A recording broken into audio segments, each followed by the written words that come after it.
Hi Reddit. You know that moment when you've been working for 2 weeks without days off, sleeping 5 hours a night, drinking coffee by the liter, and starting to talk to your monitor? When a client emails at 11 p.m. and you reply because, well, it's urgent. When you've forgotten the last time you ate normal food instead of Subway delivery? When your wife looks at you with pity and says, you're going to kill yourself, and you wave it off because, I had to. That was my life for the past 2 weeks.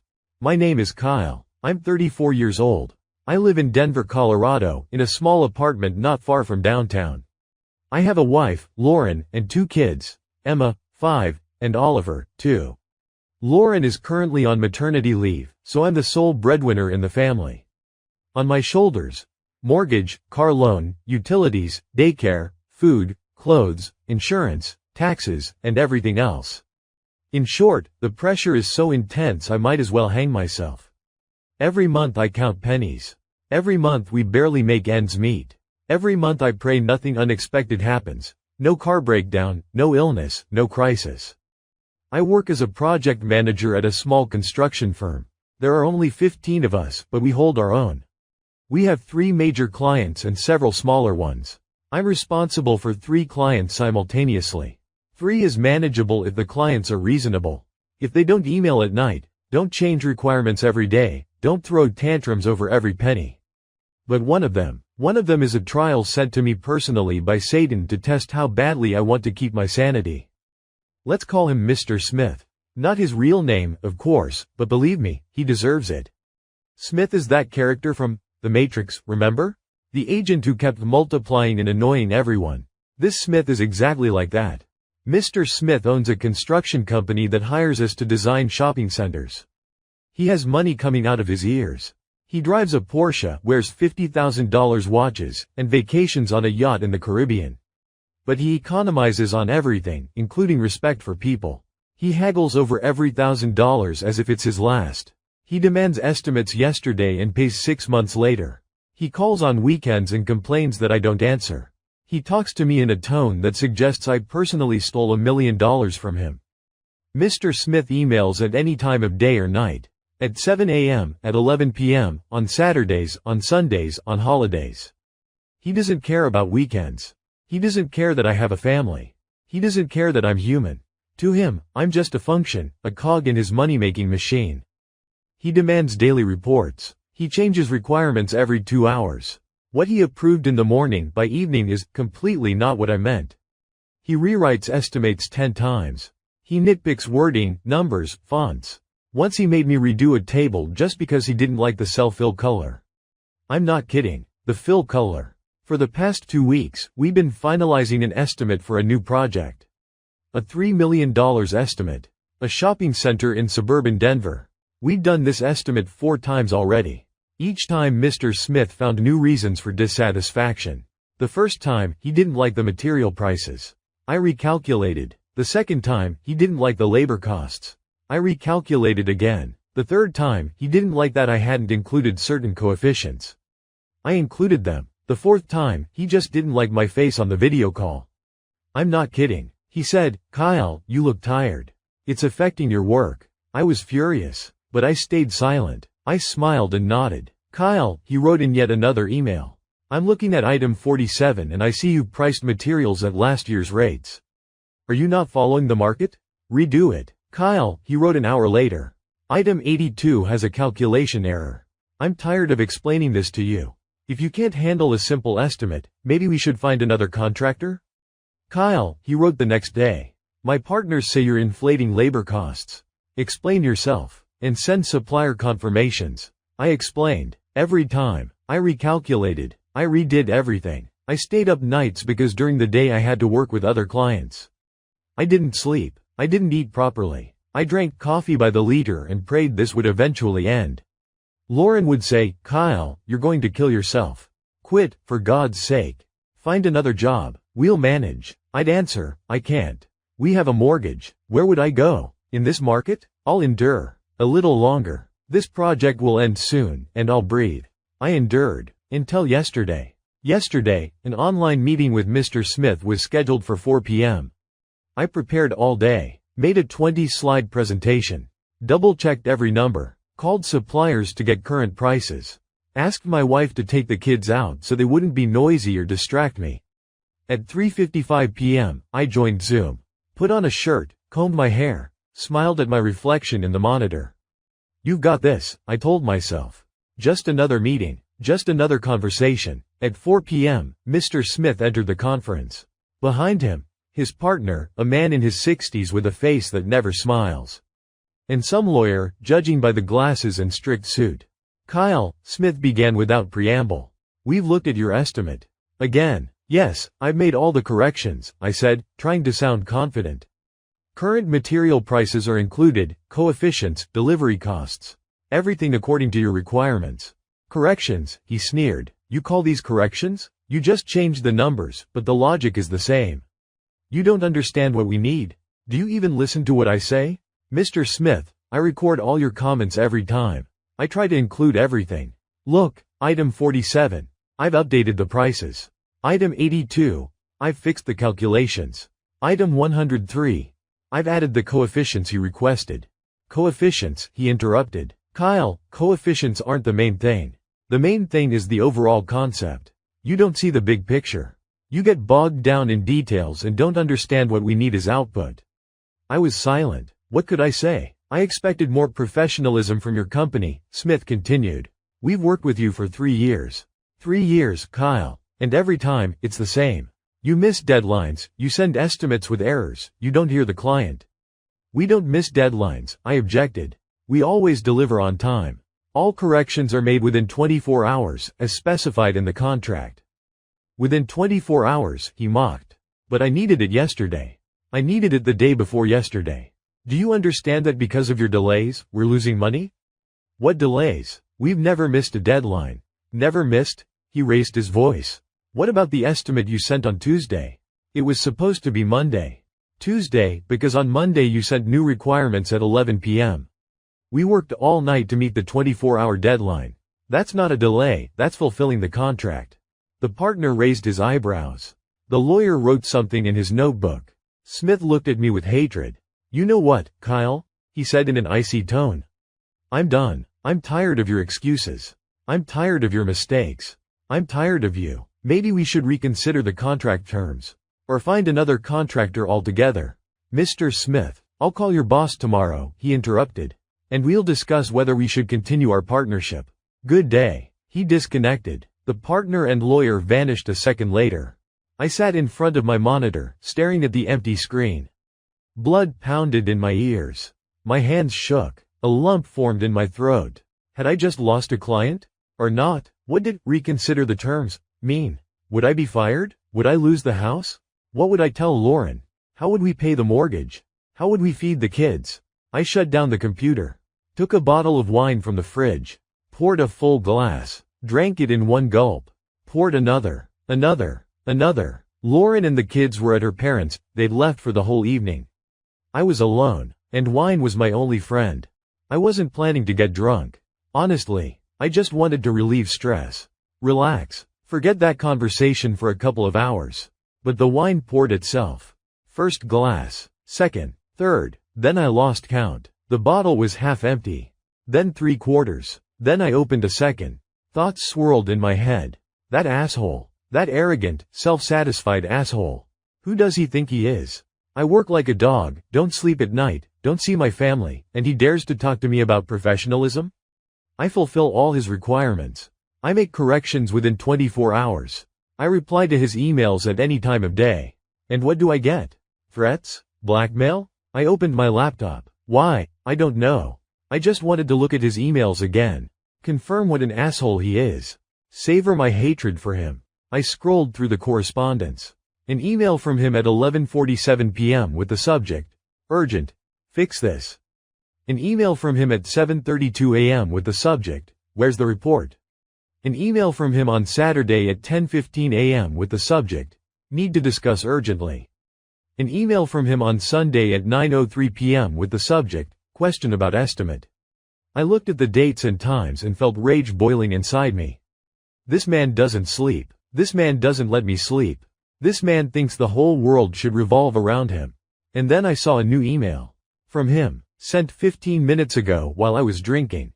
Subject: urgent. Questions about estimate. I opened it. There was a list. 15 items. 15. Half of them were things we'd already discussed and approved a week ago. He'd rewritten the requirements. He'd found new things to nitpick. He'd decided to torment me again. "Fuck you," I said aloud to the empty kitchen. I stared at the screen and felt lava boiling inside me. Everything I'd bottled up for 2 weeks, everything I'd held back, everything I'd swallowed, it all burst out. It was 2 a.m. I was drunk. I was angry. I was hurt. I was dead tired. I was on the verge of a nervous breakdown. And I started typing. I don't remember exactly what I wrote. Just fragments of phrases, individual sentences, emotions spilling onto the screen. I wrote, "Mr. Smith, I received your list at 2 a.m. Another list. Another round of corrections. Another set of requirements. Do you know what time it is? Do you know that people sleep at this hour? Do you know that I have a family? That I have 2 small children? That I haven't slept properly in 2 weeks because of you?" Then came the emotional part. I wrote that he doesn't respect others' time. That his requirements contradict each other. That he changes his mind every 5 minutes. That because of him, I don't sleep, don't see my family, and am going crazy. That he behaves like a tyrant. That he only thinks about himself. I wrote, "You demand estimates yesterday, but you take weeks to respond. You criticize every number but can't explain what exactly you don't like. You talk about professionalism but behave unprofessionally yourself. You call on weekends, email at night, throw tantrums over nonsense. Do you think money gives you the right to treat people like garbage?" Then I wrote the phrase that would become my curse. A person who behaves like this should think about their behavior. Because normal people don't act this way. Normal people respect others. But you don't. You're an asshole. What an asshole this client is, honestly. Sorry for the bluntness, but it's the truth. I reread the email. My head was spinning, but the text seemed brilliant to me. Finally, I'd said everything I thought. Finally, I'd let off steam. Finally, I'd stood up for myself. I imagined him reading it in the morning. Imagined it sinking in. Imagined him realizing he was wrong. Imagined him apologizing. Imagined us working together in harmony and respect. I hit send and turned off my phone. Got into bed and fell asleep in 3 minutes. For the first time in 2 weeks, I slept without nightmares. I woke up at 7 a.m. with my heart pounding out of my chest. Before even opening my eyes, I remembered. The email. 2 a.m. Smith. Asshole. I sat up in bed with a jolt. Grabbed my phone. Opened email. Opened send. The email was there. All 800 words. With the phrase, "What an asshole this client is," at the end. With the phrase, "You're an asshole," in the middle. With the phrase, "You behave like a tyrant," at the beginning. I stared at the screen, not breathing. Then I looked at the recipient. Smith Construction. That was our client. Mr. Smith. But the email hadn't gone to him. In our email program, there were 2 similar contacts. Smith Construction, the client, and Smith & Partners, our partners on another project, with whom we'd worked for 5 years. I'd sent the email to Smith & Partners. The people who are not our client. The people who have no idea who I'm talking about. The people who now read me calling the client an asshole. I closed my eyes. Opened them again. The email hadn't gone anywhere. The recipient was still Smith & Partners. I opened my inbox. The first email was from Smith & Partners. Sent at 6:15 a.m. Subject. Urgent. Questions about estimate. Text. Kyle, good morning. Received your email. Seems you sent it to the wrong recipient. We don't know who this client is, of course, but we hope you sort out the situation. If you need help, let us know. P.S. The office laughed for 10 minutes. Have a good day. I exhaled. They'd taken it with humor. Maybe I got unlucky? Maybe they hadn't forwarded it to anyone? Maybe Smith would never find out? Then I opened the next email. From my boss. Subject. Come see me immediately. Text.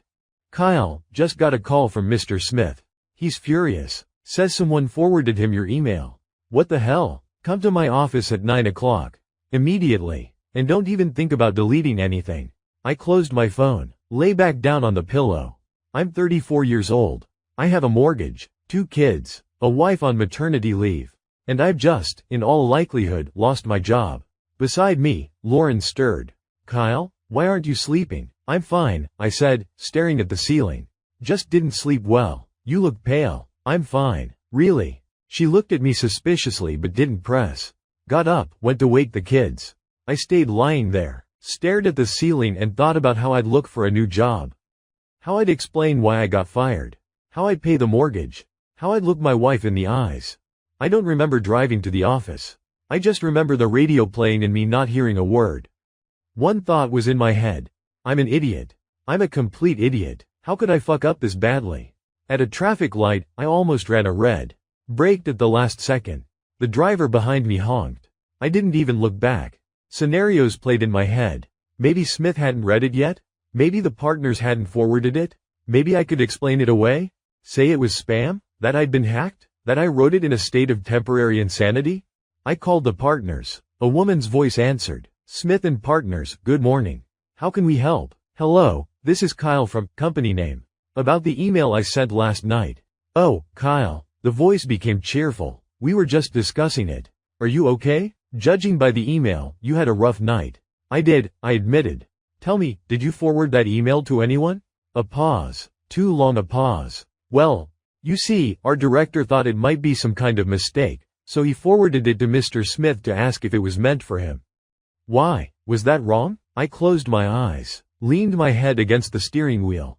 No, it's fine. Thank you. Goodbye. I hung up. That was it. The end. I sat in my car in the office parking lot, staring at the building. 15 people inside. They'd all know soon. They'd all talk. They'd all look at me with pity or mockery. I got out of the car. Walked toward the entrance. My legs felt like rubber. At 9 a.m., I sat in my boss's office. Mark's a guy in his 50s who's been with the company for 20 years. He started as a simple engineer and worked his way up to director. He'd seen everything. Lost clients, failed projects, scandals, firings, bankruptcies. But even he looked baffled. On the desk in front of him lay a printout of my email. I recognized it by the bold letters, the red phrases, the last sentence underlined in red marker. Kyle, Mark said, looking at me over his glasses. Explain to me how you came up with this idea? I sighed, told him everything. About the insomnia, about 2 weeks of hell, about yesterday's meeting, about the wine, about 2 a.m., about the rage, about the mistaken recipient. Mark listened in silence. When I finished, he took off his glasses and rubbed the bridge of his nose. Kyle, he said, I've worked here for 20 years. I've seen a lot of stupid moves. People sending wrong files, confusing clients, insulting partners and correspondents. But this is a first. I know, Mark, I'm really sorry. Sorry is good, but sorry won't bring back our client. Smith is tearing up the contract. Says he won't work with a company whose employees allow themselves this kind of behavior. The lawyers are already involved. We're losing a client, Kyle. A major client. $500,000 a year. I said nothing. What could I say? And that's not all, Mark continued. Smith is threatening to sue. Says it's defamation and insult. His lawyers are already preparing a letter. We'll fight it off, of course, but it'll stress everyone out. And our reputation will suffer. Do you understand that after this, no one will want to work with us? I understand. The partners know now too. They took it with humor, but there's a residue. They'll know we discuss clients behind their backs and call them assholes. I don't discuss clients behind their backs. I just wrote an email at 2 a.m. while drunk and sent it to the wrong person. I know, but the partners don't know that. They just see the text. I nodded. All right, Mark sighed. Go work. I don't know what to do with you yet. Need to consult with management. With the lawyers. Go. I left the office. Coworkers looked at me with sympathy and curiosity. Word had already spread. In an office of 15 people, news travels faster than on Twitter. I sat at my desk. Turned on my computer. My inbox was glowing red. The first email was from Smith. Subject: official complaint. The text was long and legalistic. Essentially, he demands my apology, compensation for moral damages, and revision of contract terms in his favor. Otherwise, a lawsuit. He attached a copy of my email. Everything was highlighted in red, especially the phrase about the asshole. The second email was from our lawyer. Subject: don't panic. Text: Kyle, read the correspondence. The situation sucks, but it's not fatal. There won't be any lawsuit, it's empty threats. Smith is bluffing, but we'll probably lose the client. Prepare for a talk with our And never write emails after 10 p.m. again. The third email was from our subject. Meeting at 2 p.m. Short and clear. The fourth email was from a colleague in the next department.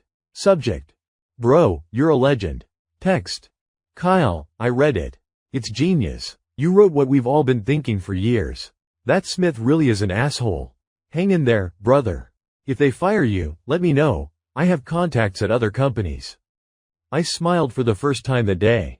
At least someone appreciated it. The fifth email was from another colleague. Subject. Asshole. Text. Kyle, sorry, but that was stupid. You screwed the whole company. Hope they fire you. The sixth email was from a third colleague. Subject. No subject. Text. I understand your feelings. Smith really is infuriating, but you should have kept it together. Hang in there. The seventh email was from the partners. Another one. Subject. Kyle, we've been thinking. Text. We forwarded your email to Smith because we thought it was a mistake. But after learning the details, we feel bad. If you need support, we're willing to testify that you wrote it outside work hours and under stress. Hang in there, man. And next time, check the recipient. I exhaled. Good people. They didn't abandon me, but it didn't make me feel better. At 10:30 a.m., my phone rang. Lauren. Kyle, she said, I just got a call from some woman at Smith & Partners. She said they're all worried about you and hope you're okay. What's going on? I closed my eyes. Told her. She was silent for a minute. Then said, you're an idiot. I know. But I love you. We'll talk tonight. Hang in there. She hung up. I sat there, staring at my monitor. Around me, colleagues buzzed. Some came over, patted my shoulder, said supportive things. Others avoided eye contact. Some whispered behind my back. I wanted to sink through the floor. At 2 p.m., I sat in the office of the HR director, a woman named Susan. Susan was in her 40s, wore strict suits, and never smiled. The perfect person for conversations like this. Behind her hung diplomas and certificates. On her desk stood a photo of a cat. Somehow, that calmed me. Kyle, she began without preamble. We've discussed the situation with management. Do you understand that your behavior was unprofessional? I understand. Do you understand that because of your email, the company lost a client? Smith is terminating the contract. $500,000 a year. That's 10% of our revenue. I understand. Do you understand that we have every right to fire you? With cause. For gross violation of work discipline. I nodded. Inside, everything clenched. I imagined packing my things, saying goodbye to colleagues, driving home, telling Lauren I'd been fired. Imagined us losing the house. Moving to a smaller apartment. The kids not understanding why they no longer had toys. But we're not going to do that, Susan said. I looked up. What? We're not going to fire you.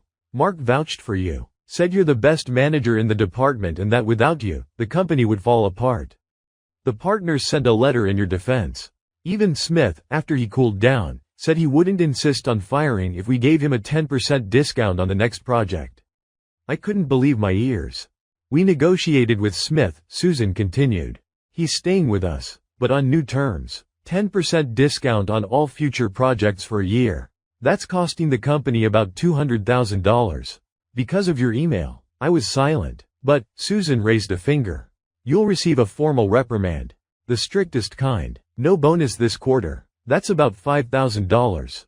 And, you're taking stress management courses at your own expense. Another $500. And, you're writing an apology letter to Smith. Official, polite, no hints. Understand? Understood, I exhaled. Thank you. Don't thank me, Susan almost smiled. And Kyle? Next time you want to write an angry email, call me. I'll tell you where to send it. Or just come to my office and vent here. I'll listen, free of charge. I laughed. The first time in 2 days. Thanks, Susan. Go work. And no more emails after 10 p.m. I left the office. My heart felt light and heavy at the same time. That evening, I came home. Lauren had already put the kids to bed and was sitting in the kitchen with tea. On the table was a plate of sandwiches. She knew I hadn't eaten all day. Tell me, she said. I told her everything. About Smith, about the email, about the partners, about my boss, about HR, about the fine, about the courses, about the apology letter. She listened in silence, then stood up, came over, and hugged me. Kyle, she said, you're an idiot. I know, but you're my idiot. And we'll manage. Lauren, we have a mortgage. Alone. Kids. I lost my bonus. $5,000. I know. But we'll manage. I can go back to work early. Mom will help with the kids. We'll find a way. We always do. I looked at her and felt tears welling up. You're not angry? I am angry, she smiled. But later. First, let's solve the problem. Did you write the apology letter? Not yet. Write it now. I'll be right here. I sat at my laptop. Opened my email. Started writing. Dear Mr. Smith, please accept my sincerest apologies for the email I sent during the night. I was in a state of severe stress and exhaustion, which in no way justifies my behavior but, I hope, explains it. I understand that my words were unprofessional and offensive. I am willing to do everything possible to rectify the situation and continue our cooperation at a high professional level. Once again, I apologize personally to you and your company. Lauren read it, nodded. It's fine. Send it. I sent it. 10 minutes later, a reply came from Smith. Kyle, apology accepted. I hope this doesn't happen again. Expecting the new estimate by Friday. I exhaled. It's done, I told Lauren. He accepted. Good. Now eat. I ate 3 sandwiches in 5 minutes. Lauren watched and smiled. You know, she said. I'm proud of you. Not for the email, of course. But for admitting your mistake and fixing it. I almost lost my job. But you didn't. That's what matters. We sat in the kitchen until midnight. Talked about the kids, about plans, about the future. About how we'd economize for the next 3 months. About Lauren finding a part-time job. About how everything would be okay. For the first time in a long while, I felt at peace. The stress management courses turned out to be useful. Honestly, I went twice a week after work. There were 10 people in the group, all like me, burned out, exhausted, on the edge. We learned to breathe, meditate, not take everything to heart. The instructor, an older woman named Martha, said, stress isn't what happens to you. Stress is how you react to it. You can't control clients, bosses, circumstances. But you can control your reaction. I learned, breathed, meditated, and it actually helped. After a month, I was calmer. Even when Smith sent another stupid email, I didn't get triggered instantly. I took a deep breath, exhaled, thought, it's just work. It's not my life. And work became less heavy. After that incident, Smith changed too. I don't know if his partners influenced him, or his lawyers advised him, or he just realized he'd gone too far. But he started emailing less.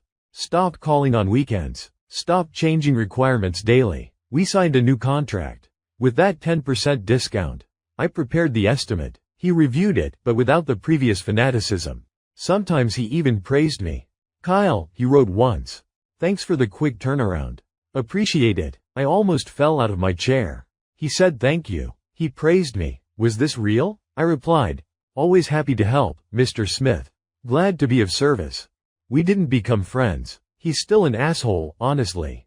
But now I just smile and nod, and in the evening I go for a run and let off steam there. Or call Lauren and complain to her. She listens and says, my poor baby, how do you put up with it? And I feel better. Smith and Partners became our best clients. After that incident, they gained respect for me. A month later, they sent us a box of donuts with a note. Kyle, hang in there, you got this. Thanks for your honesty. Your Partners. I ate half the box in one day. Took the rest to the office. Colleagues laughed, remembered the story, asked for my autograph on the box. Kyle, you're a legend, they said. You did what we all dreamed of. I smiled, but inside, I thought. A legend who almost lost his job because of stupidity. At the office, they still tease me with, Mr. Asshole. But it's good-natured now. Someone even made a sticker with that nickname and stuck it on my monitor. I thought about removing it at first, then decided to leave it. As a reminder, colleagues started coming to me more often, asking advice, sharing problems. I became the unofficial psychologist of the department. They come and say, Kyle, this client is driving me crazy, what do I do? I say, breathe. Don't write emails after 10 p.m. Come to me, vent. I'll listen. Mark sometimes jokes, Kyle, if it weren't for that incident, you'd never have become so wise. Maybe he's right. Today is February 16, 2026. 3 months have passed since the day I almost destroyed my career. I'm sitting in my office. On my monitor, the Mr. Asshole sticker. On the wall, a printout of that very email. Lauren gave it to me for New Year's in a frame with the caption. A reminder that even from shit, you can grow flowers. Next to it on my desk, a photo of the kids. Emma and Oliver. They don't know this story. When they grow up, I'll tell them. Teach them not to write emails at 2 a.m. and to check the recipient 3 times. I no longer drink wine alone. I barely drink at all. Only on holidays, and even then, just a little. I run in the mornings. Meditate. Go to courses. I've finished now, but sometimes I visit Martha just to chat. I've become calmer, happier. Even Lauren noticed. You've changed, she said the other day. For the better. Thanks, I replied. It's the courses. And you. She smiled. And that email incident, I added. It taught me a lot. What? That sometimes you need to fuck up big time to understand what really matters. Work is just work. Family is everything. She hugged me. I love you, Kyle. Even when you're an idiot. I love you too. Especially when you call me an idiot. If you've read this far, here are a few lessons from a guy who almost torched his career over one email. Don't write emails after 10 p.m. Seriously. Nothing good comes from it. Save them as drafts. Read them in the morning. In the morning, you'll realize 90% of emails don't need sending. Don't drink wine when you're angry. Alcohol and anger are a bad combination. Better to go for a run. Or scream into a pillow. Or call a friend. Check the recipient 3 times. Especially if you have contacts with similar names. Especially if you're writing something important. Especially if you're writing something angry. Learn to manage stress. It's not weakness. It's a skill. Like driving a car or frying an egg. The sooner you learn, the better. Value your family. When everything goes to hell, they're all you have left. Lauren didn't abandon me, though she had every right. She stayed. That's worth everything. Admit your mistakes. If you screw up, admit it. Apologize. Fix what you can. People appreciate honesty. Even Smith appreciated it. Laugh at yourself. Yes, I was an idiot. Yes, I fucked up. But now I have a sticker on my monitor and a story I'll tell my grandchildren.